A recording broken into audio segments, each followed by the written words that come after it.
force Albanese to release a paedophile tape.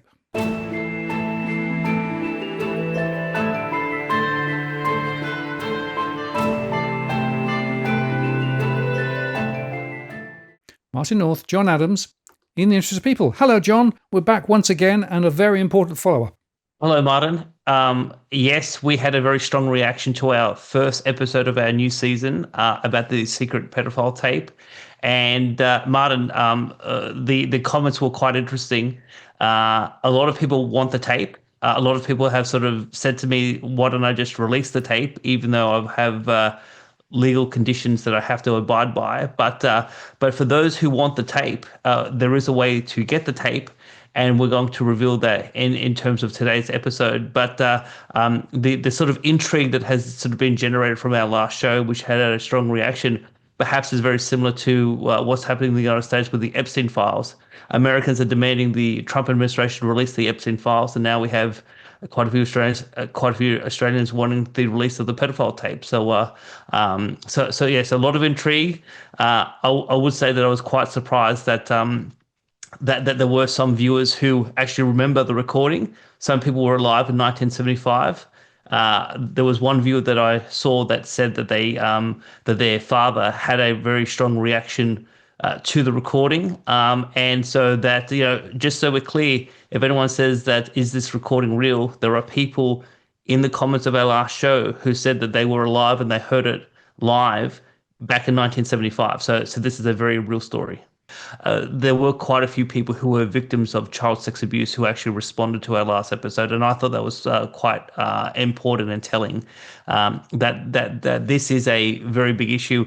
What I can reveal what I can reveal now, Martin, is that in the last week I've had some correspondence with some mainstream media outlets about this issue. And one media outlet said, "Well, why is this newsworthy now? If this is 50 years ago, why is it important now?" And it is because we have this ongoing situation of pedophilia happening all across the country. It's not a historical issue; it's still ongoing all throughout society, whether it's in childcare or politics or whatever. And we have to have transparency on this issue, but also full accountability. And so with the fact that we have a situation where the ABC has told Parliament that there is no record of the interview, when I have the actual interview from the ABC, we have to obviously ensure that the record is corrected, and that the ABC is held to account not only for what they did back in 1975, but the lies that they have continued to propagate, particularly in 2018 when they said to Parliament the recording doesn't exist. Yeah, and just to underscore, there is a legal pathway that allows this tape to be made available to all Australians. We're going to talk about that because obviously there are still some barriers around what we can and what we can't do and say because of the various things that we outlined previously. But we believe this is a really important issue from all sorts of perspectives. Firstly, about the reliability of the ABC and what they're saying. Secondly, the accountability of Parliament and what they're up to as well. And then thirdly, this is an ongoing issue still for many people. And so for all those reasons, this is a really important conversation to continue to drive this home. And there is a simple way forward to get the tape out in the public domain and to progress the conversation.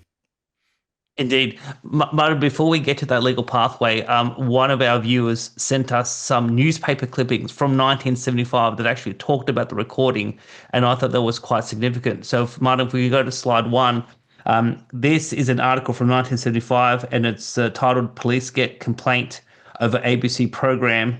And it basically says the director of the Festival of Light, the Reverend Fred Nile, lodged a complaint with the Vice Squad about an ABC program last night. And then it goes on to say that the ABC received 20 telephone calls protesting against the program, which began at 10:15 p.m. and only 2 praising it. So I thought that was quite significant that that the police were notified within 24 hours of the recording. And like I said in our last show, that to the best of my knowledge, the police did nothing about this particular recording. Now, but if we go on to slide 2, here's another newspaper article from that period of time. and we have an article about a federal MP from the Country Party called by the name of Peter Nixon, and Peter Nixon basically was calling for a public inquiry into the ABC about a whole host of scandals that the ABC was involved in, and what triggered the calls for the inquiry was this particular recording. So we do have historical evidence that not only in terms of that the recording is real, that there was pedophilia discussed on the air back in 1975, but there was a public outcry from both the public as well as parliamentarians over what the ABC was doing back then. Yeah, and that's important evidence, isn't it? So, anybody who thinks that we were making this stuff up or in some way blowing out of proportion, back then there was quite a reaction. And, all the evidence suggests that there have been some attempts by some to cover it up, but we don't think that it should be covered up. Indeed, Martin. One thing that we spoke about in our last episode was the reaction of the chairman of the ABC back in 1975, and one thing that I said back then was that the chairman, whose name is Richard Downing, he wrote a opinion piece for the Sydney Morning Herald in the same week of the broadcast, defending the in terms of the conversation and the airing of pedophilia on the public airwaves. Now, there's a very important quote that we didn't actually cover in our last episode, but just to underscore how scandalous this whole situation is I want you to bring up slide 3. So this is a direct quote from the then chairman of the ABC. Quote, "In general, men will sleep with young boys, and that's the sort of thing the community ought to know about." Well, Martin, I completely reject the premise that in general men sleep with young boys. It's complete. I mean, it's criminal conduct. It's completely unacceptable. And for someone at a very senior level of the ABC, in terms of 50 years ago, saying that this generally happens and people need to accept it, people need to be aware of it. It's just abhorrent that a public institution could express a view in terms of express a view along these lines. Yes, and just to underscore, this is somebody of import, and the fact of the matter is that this particular individual was outlining a position which I think many people back then would reject, and certainly today would reject. So it's pretty amazing. Yes, Martin. Look, one question for you just before we move on is obviously you being in the UK, and obviously there was a scandal with the BBC with Jimmy Savile. I mean, in the UK context, is there any sort of evidence that views of this nature were being expressed in the UK at the same time that it was happening in Australia? No, I haven't seen any evidence of that, but the Savile case and others too were where senior people who had overt influence on younger people, both male and female, would actually use that to gratify their own ends rather than anything else, and obviously doing illegal stuff too, was actually proven then and proven in other cases too. So there is bad behavior around the place, but nothing that really cuts to the same quick as this one. I see. Now, one important thing, Martin, that we didn't cover in our first episode was that in 2016, so we talked about there was some questions on notice by Senator Betts in 2018, but Senator Betts also asked some questions in 2016 about this particular issue. And one of the questions that was asked of the ABC back in 2016 was the ABC prepared to apologize for the broadcast and for the comments of the ABC chairman? And if we put slide 4 up on the screen, Martin, this is the response of the ABC. So to the question of will there be an apology, the answer is, quote, "No. The ABC considers child abuse is a legitimate news and current affairs subject, and it will continue to cover it where relevant in accordance with its editorial and charter responsibilities." Now, Martin, so no one is saying that child sex abuse is not a news story, but what the ABC clearly distorts in this quote is they were projecting that this recording of 1975 was a legitimate news item, a balanced discussion about pedophilia, but it clearly wasn't. For those who have heard the recording, and Martin, you've heard it and I've heard it, and we've had a number of viewers who were alive in 1975 and who can recount what was broadcast back then. I don't think it was in line with editorial standards and the ABC charter back in 1975, and clearly it would be abhorrent for that sort of broadcast to ever be put to air in 2025. So again, this is another example of the ABC completely being misleading to Parliament, distorting the record, saying that it was a legitimate news item. There's nothing to apologise about. But for those who are aware of what was discussed on that recording, there has to be some form of contrition from the ABC for ever putting such abhorrent views to a public broadcast. Yeah, it is astonishing, isn't it, when you think about what the position is that they took, and the fact of the matter is that this is something which is of public interest to an extent, but the way that it was positioned and the way that the ABC tried to defend itself does seem to me to be unconscionable.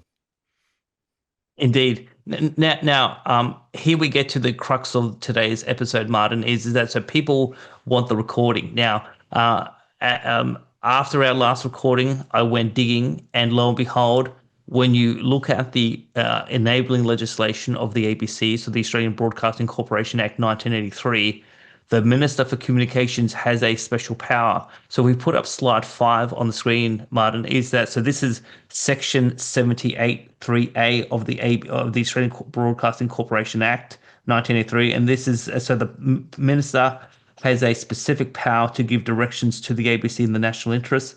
So this is what the law says, quote, if the Minister is of the opinion that the provision of particular content by the corporation would be in the national interest, the Minister may direct the corporation to provide that content on all of its digital media services or on such of them as are specified in the direction. If such a direction is given, the corporation must provide that content free of charge in accordance with the direction. Now, Martin, what I can reveal to the audience is that because the Minister for Communications has the power to tell the ABC to publish the pedophile tape, during this past week, I have written a 4-page letter with a number of attachments, and I have formally asked the Minister for Communications in the Albanese Government to become aware of this issue, and to use her power under the law to tell the ABC to basically broadcast or to publish the recording on all of the ABC's digital platforms. And one thing that I did offer the Minister was that, given that the ABC says that the recording doesn't exist, I have offered the Minister to personally travel to Canberra and play the tape for the Minister's ears, so that there can be no denial that the tape actually exists. And one thing that I can reveal, Martin, is that we're recording here on Saturday night. This Monday coming, I'll be in Parliament doing the rounds on this issue, plus a number of other issues related to corruption. So I think we're going to put this program out at 5 p.m. on Monday. So by the time people watch this, I will have already been in Parliament talking about this issue, and I will take my laptop into Parliament. And the pedophile tape will be on my laptop. So this Monday coming, the pedophile tape will be technically in Parliament. I will have it with me. If any politician that I meet with wishes to hear it, we'll have the capacity to play for the ears of parliamentarians, so that they know that this is a real issue. But here is the pathway. So for those that say, let's have transparency, let's have the truth, the Minister has the power. So I have formally written to the Minister asking her to exercise her power.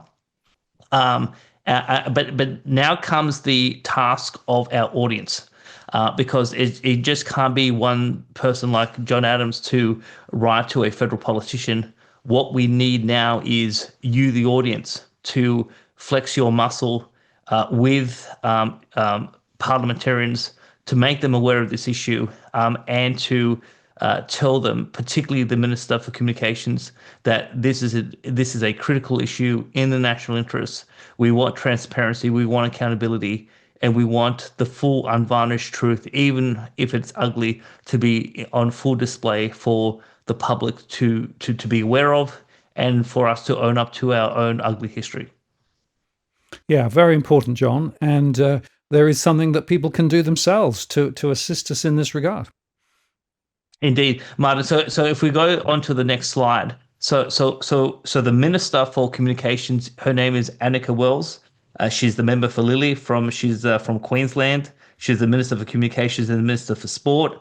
So the appropriate email to send it to is minister.wells@mo.communications.gov.au. That's where I've sent my letter to her. So for those people that want to directly communicate with the federal minister, you can look her up online. You can find her telephone number for either her parliamentary office or her electoral office, or you can send an email directly to this email address and tell her that you're aware of the issue, that there are people talking about this pedophile recording from 1975, that the ABC has it, and that you are demanding that the Albanese government use their legal powers to release the tape.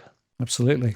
And that's a very important thing for people to do, of course. And the more people who pick up the keyboard and get that message out, the more likely it is they're going to take it seriously.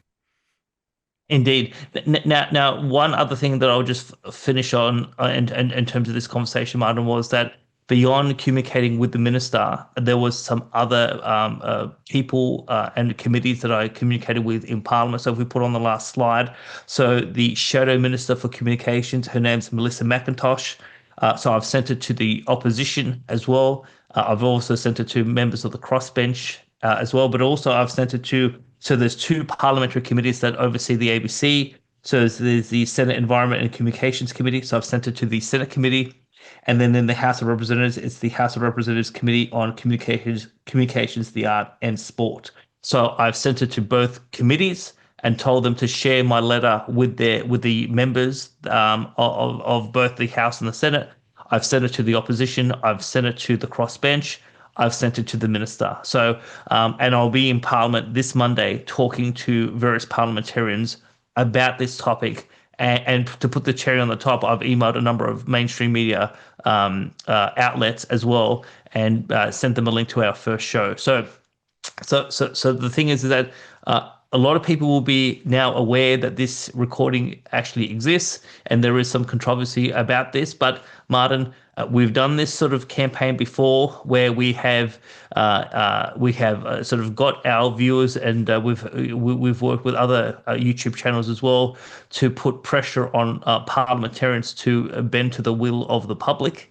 So now is the opportunity of our audience. If you want the tape, the minister has the power to tell the ABC to release the tape, and the responsibility is on our viewers now to pick up the phone, or send an email, write a letter, or go to your local MP or go to your local senator and tell them that this is a big issue.